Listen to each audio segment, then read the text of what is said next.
안녕하십니까. 채널 후 곽보현입니다.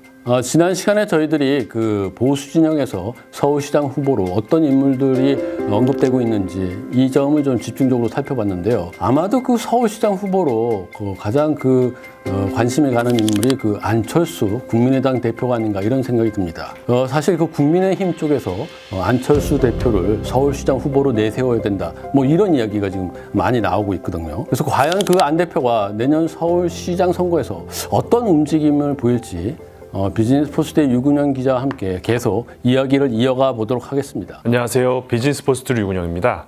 단도직입적으로 물어보죠. 그 안철수 대표가 과연 그 서울시장 후보로 나올까요? 여러 가지 변수가 아직 많이 남아있기 때문에 지금 당장 결정을 내리기는 어려울 것 같습니다만 안 대표로서는 이 보수 단일 서울시장 후보가 되는 것 그것보다는 서울시장 선거가 열리는 내년 재보선을 계기로 이 국민의당과 국민의힘을 어떻게 통합시키는지 그게 더 중요한 문제일 것 같습니다. 서울시장에 된다, 뭐 이게 중요한 게 아니고 보수 진영을 어떻게 합치느냐, 즉 보수 진영 재편 이게 더 관심이 있는 거다 이렇게 보는데 지금 정치권에서는 국민의힘, 국민의당 여기를 이제 합쳐야 된다. 그리고 뭐 결국은 둘이 합칠 수밖에 없지 않냐, 뭐 이런 얘기가 나오고 있거든요. 근데 중요한 거는 이제 국민의당의 의석수가 이제 3석밖에 안 되니까 거대 여당이 있죠. 그리고 제1야당이 있는데 이 틈바구니에 껴 있으니 뭐 특별하게 할 수 있는 일이 없다, 뭐 이런 얘기들도 좀 나오고요. 그나마 이제 안철수 대표가 이제 인지도가 있고 또 대선 주자급 후보로 이제 많이 거론이 되고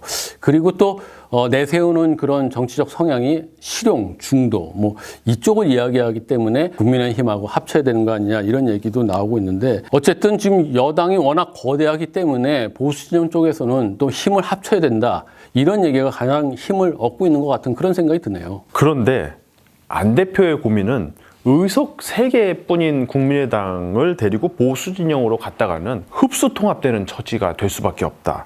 이런 거죠. 안 대표가 신동아 인터뷰에서 야권 통합과 관련해 이런 말을 했습니다. 지난 총선에서 우리 당이, 그러니까 국민의당이죠, 지역구의 후보를 못 낼 형편은 아니었다. 양당 구도에서 치러지는 선거인 만큼 야권표를 잠식하겠다고 생각했고, 그러니까 후보를 내면 잠식하겠다고 생각을 했고 현 정부를 견제해야 한다는 큰 목표가 있어서 후보를 안 내는 힘든 결심을 했다. 국민의힘과의 협상은 전혀 없었다.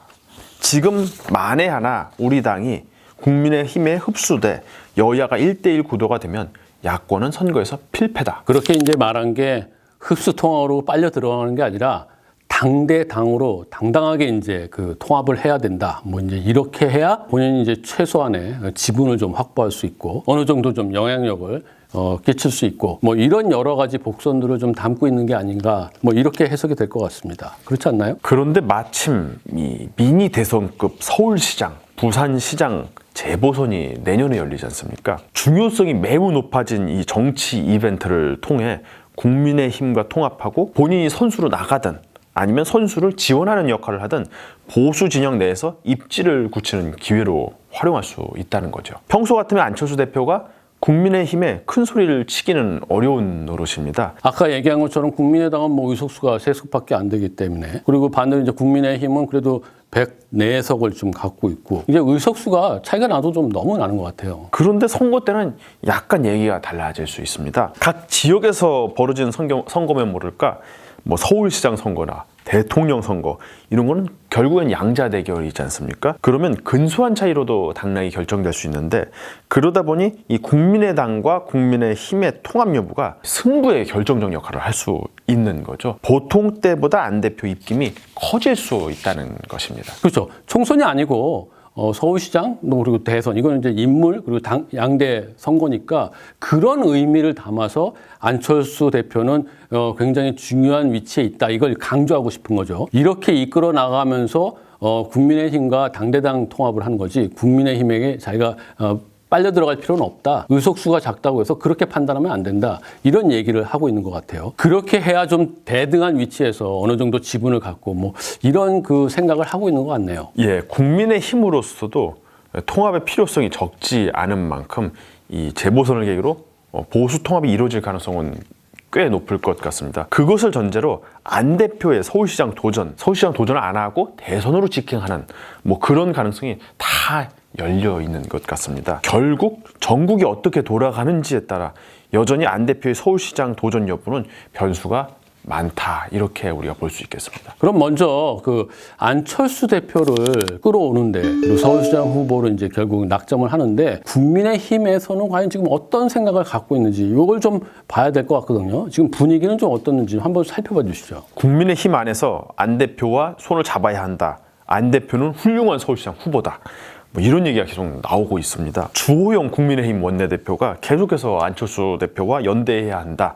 안 대표와 서울시장 선거에서 손을 잡아야 한다, 이렇게 주장하고 있고요. 그 원희룡 제주도지사는 더 나아갑니다. 안 대표가 서울시장으로 베스트 픽이다, 최고의 선택이다 라고까지 말합니다. 그런데 그렇게 얘기하지만 지금 그 안 대표 서울시장 카드, 여기에 가장 중요한 인물인 그 김종인 그 비대위원장은 시큰둥한 그런 반응을 보이고 있어요. 김 위원장이 그 취임 100일 기자회견을 지난번에 했거든요. 거기에 이제 기자들이 안철수 대표와 과연 손을 잡을 거냐, 안 대표를 국민의힘 쪽에서 서울시장 후보로 내세울 거냐, 뭐 이런 얘기를 이제 물었거든요. 그랬더니 김 위원장이 아니 왜 안철수 얘기를 자꾸 하느냐 하면서 굉장히 언짢아했다, 뭐 이런 얘기가 지금 나오고 있어요. 그 비단 그때뿐 아니라 김 위원장은 안철수 대표를 뭐 긍정적으로 얘기한 적이 거의 없습니다. 뭐 할 얘기가 있어야지 안 대표와 만난다.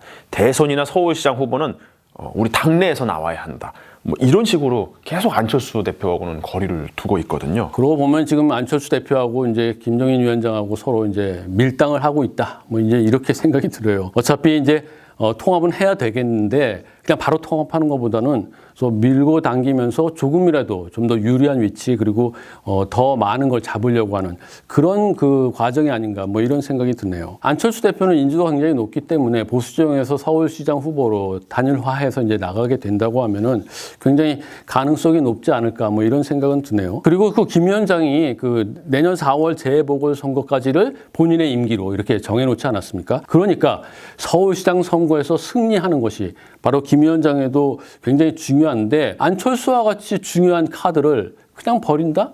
뭐 이것도 좀 쉽지 않은 결정일 것 같은데요. 여러 가지 복잡한 생각들이 들겠네요. 결국 국민의힘 쪽이나 안철수 대표 쪽이나 서로 눈치 보는 그런 국면이 어느 정도는 계속 진행될 것 같고요. 국민의힘에서 서울시장 후보 경선 룰을 어떻게 결정하는지, 이거에 따라서도 안 대표의 이 참전 여부가 결정될 가능성이 있을 것 같습니다. 주호영 원내대표가 인터뷰에서 저희 당의 당원 당규가 경선을 하도록 돼 있기 때문에 그 틀을 한두 사람이 바꿀 수는 없다. 그 틀 하에서 안철수 대표가 경선 과정에 들어와야 할 것으로 보고 있다. 만약 그 룰이 지나치게 당원 중심으로 돼 있어 새로 입당하거나, 그러니까 안철수 대표 같은 사람이죠. 그런데 불리하다면 그것을 공정한 경쟁이 될 수 있도록 바꾸는 것은 가능하더라도 그 틀 자체는 벗어나기 어렵다, 이런 식으로 얘기를 했습니다. 국민의힘이 경선을 치러야 하는데 그 과정에서 다른 당의 안 대표에게 불리할 수 있는 부분들을 바꿔줄 수는 있지만 그렇다고 안 대표를 무조건적으로 모셔올 수는 없다, 이런 얘기를 한 셈이죠. 근데 그런 점에서 보면은 안철수 대표는 서울시장에 그런 방식으로 도전하는 거는 리스크가 있지 않나, 이런 생각이 들기도 하거든요. 막 합의해서 이제 추대하자, 뭐 이런 방식으로 해서 국민의당, 국민의힘이 이제 손을 잡고 안철수 대표를 서울시장 후보로 내세운다, 뭐 이러면은 뭐 편안하게 갈 수 있겠지만, 국민의힘 안으로 들어가서 거기 내부에서 경선을 치러야 된다.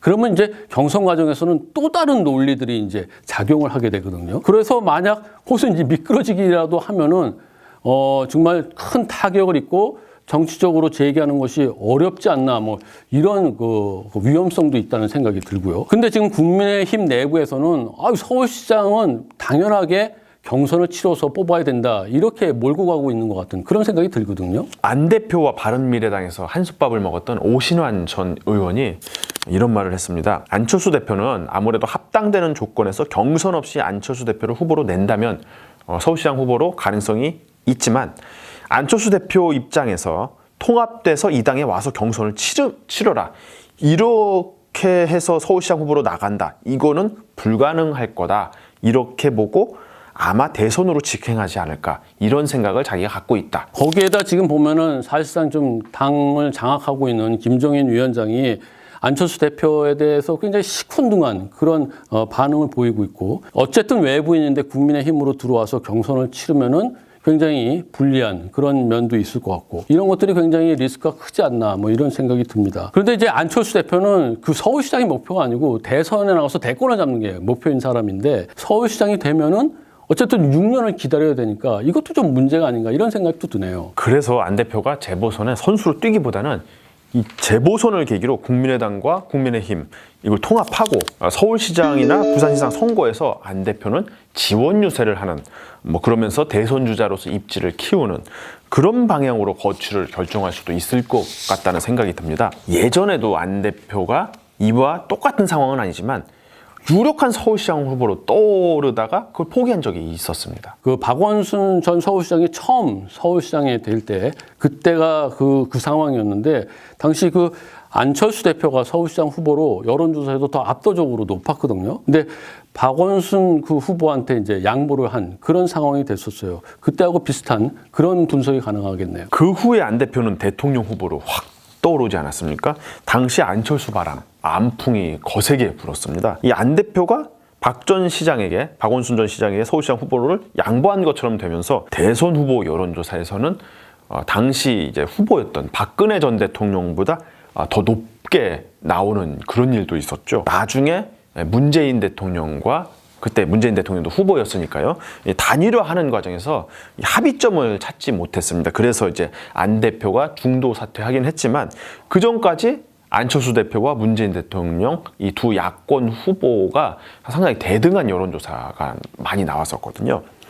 그래서 지금 이 시점에서도 유력한 서울시장으로서 몸값을 끌어올리고, 그러다가 결정적 순간에 국민의힘과 손을 잡으면서 국민의힘 후보에게 서울시장 자리를 또 양보해 주는 것처럼 그런 모양을 만들어서 또 대선 주자로 확 떠오를 수 있지 않을까 싶습니다. 안철수 대표가 아마 이런 말을 할 것 같아요. 서울시장에는 별로 관심 없다. 누가 서울시장이 되느냐보다 중요한 것은 야권이 힘을 합쳐 혁신 경쟁을 하는 것이다. 뭐 이렇게 말을 할 것 같습니다. 그러네요. 그런 거를 이제 노릴 수가 있으면, 그런 의미에서 대선 후보급 그런 인물들은 이번 그 서울시장의 선거에 여러 가지 생각을 가지고 거기에 임할 수 있다, 이런 분석도 가능할 것 같아요. 그런 의미에서 이번 그 서울시장 선거가 대선 후보로 언급되는 그런 인물들에게는 굉장히 중요한 그런 그 변수가 될 수 있을 것 같아요. 선거만큼 확실한 정치적 이벤트가 없죠. 그리고 또 이번에 재보선이 그냥 넘어가는 게 아니라 미니 대선급이고 바로 이제 2022년에 대선에도 좀 영향을 미칠 것 같고, 그러니까 유승민, 또 홍준표, 오세훈, 김태호 이런 대선 주자급 그런 주요 인물들에게는 재보선 선거에서 이제 어떤 식으로 움직이느냐, 여기에 고민이 많을 것 같아요. 그래서 후보를 지원하고 자신의 대선 주자급 그런 존재감, 이걸 또 드러내고 뭐 여러 가지 움직임들이 벌어지지 않을까, 뭐 그런 생각이 드네요. 국민의힘 유승민 전 의원도 측근들이 서울시장에 한번 도전해보라 이런 권유를 많이 했다고 그런 말이 소문이 있었거든요. 최근 들어보니까 본인이 그걸 고사했다고 합니다. 아마 대선 출마 의지가 더 강했던 거죠. 지금 유 전 의원도 4월 총선 이후 거의 모습을 드러내지 않는데 아마 재보선에서 좀 큰 역할을 준비하고 있지 않나 그런 생각이 들거든요. 유승민 전 의원, 홍준표 의원, 이분들이 모두 다음 대선이 자기 마지막 정치적 목표다 이렇게 공언을 하고 있습니다. 그래서 이분들한테 이 재보선도 상당히 중요한 무대가 될 것 같고, 이 무대에서 이 대선 주자가 상당히 각축전을 자기가 선수로 뛰진 않지만 각축전이 될 가능성도 있다고 생각이 되거든요. 그래서 이 재보선이 보수 대선 경선의 전초전이 될 수도 있다, 이런 예측도 해봅니다. 그런 의미에서 이번에 치러지는 그 서울시장 선거가 대선 주자 후보들에게도 굉장히 의미가 크다, 이렇게 볼 수 있을 것 같습니다. 그 안철수 대표 말고도 지금 또 나오고 있는 그런 인물이 바로 홍정욱 전 한나라당 그 의원이었었는데, 최근 인터뷰에서 서울시장 도전에서 약간 좀 거리를 두고 있는 뭐 이런 발언이 좀 나온 것 같아요. 근데 이제 주변에서는 아직도 여전히 가능성은 열려 있다, 이렇게 지금 관측을 하고 있는 것 같고, 어떤가요? 홍 전 의원이 SNS에 한마디 쓴 게 서울시장 출마를 준비하는 거 아니냐 이렇게 떠들썩 했을 때가 있었거든요. 근데 또 이제 인터뷰에서 서울시장 도전에 뜻이 없다는 식으로 얘기하자 또 실망감이 나왔습니다. 근데 이런 게 결국엔 현재 보수 진영에서 서울시장 후보 인물난을 겪고 있기 때문에 뭐 이런데 계속 오락가락하는 게 아닌가 그런 생각도 들고요. 그 홍 전 의원은 젊고 참신한 이미지가 있지 않습니까? 그런데 몇 가지 리스크도 있어요. 딸의 마약 반입 문제, 이것도 부담스러운 부분이고요. 그런데 최근에는 배임 혐의로 피소되기도 했습니다. 홍 전 의원이 과거 언론사 헤럴드를 경영했다는 사실이 많이 알려져 있잖아요. 헤럴드를 경영할 때 4억을 헐값으로 매각해 회사에 손해를 끼친 혐의를 받고 있습니다. 2005년에 4억을 285억에 매각했다고 합니다. 근데 이 건물이 불과 1년 만에 580억 원에 팔렸어요. 그리고 회사에서 일하지 않는 가족들을 회사 임원으로 등재해 임금을 부당하게 지급했다는 그런 의혹도 있습니다. 현재 홍 전 의원 측은 이것을 악의적 주장이다 라고 하면서 사실무근이라는 태도를 보이고 있습니다. 딸 문제도 있고 그리고 또 피소, 뭐 배임 뭐 이런 얘기도 있고 뭐 이런 얘기가 사실 저 정계 진출하는데 발목을 잡는 그런 것들이 아닌가 이런 생각이 드네요. 김종인 위원장한테도 이제 좋은 평가를 못 받고 있는 이런 게 좀 있습니다. 인물만 잘났다고 되는 게 아니다. 뭐 이렇게 좀 깎아내린 적도 있는데 그렇지 않나요? 그래서 이 홍 전 의원의 서울시장 출마 가능성은 예전보다 좀 사그라들었습니다. 뭐 아직도 일각에서는 홍 전 의원을 향한 기대감이 남아있기는 한 것 같습니다. 그렇군요. 지난 시간부터 두 차례에 걸쳐서 보수 진영의 서울시장 후보에 대해서 집중적으로 좀 살펴봤습니다. 우리 정치에서 이 서울시장이 갖는 의미는 굉장히 큽니다. 대선 주자급으로 떠오를 수 있는 그런 가능성이 굉장히 크기 때문에 그렇기도 하고요. 그리고 또 이번 그 서울시장 재보선 선거는 2022년 대선을 1년 정도 앞두고 치러지는 선거라서 서울시장 선거가 향후 대선 흐름에도 많은 영향을 주는 그런 그 중요한 선거가 아닌가 이런 생각이 듭니다. 저희 채널 후에서는 서울시장 선거를 앞두고 어떤 인물들이 어떻게 움직이고 있는지 또 당은 어떤 전략을 펼치고 있는지 이런 것들을 집중적으로 살펴보고 중요한 변수가 있었을 때 저희들이 자세하게 분석해서 소개하는 그런 시간을 마련하도록 하겠습니다. 여러분 끝까지 시청해 주셔서 대단히 감사합니다.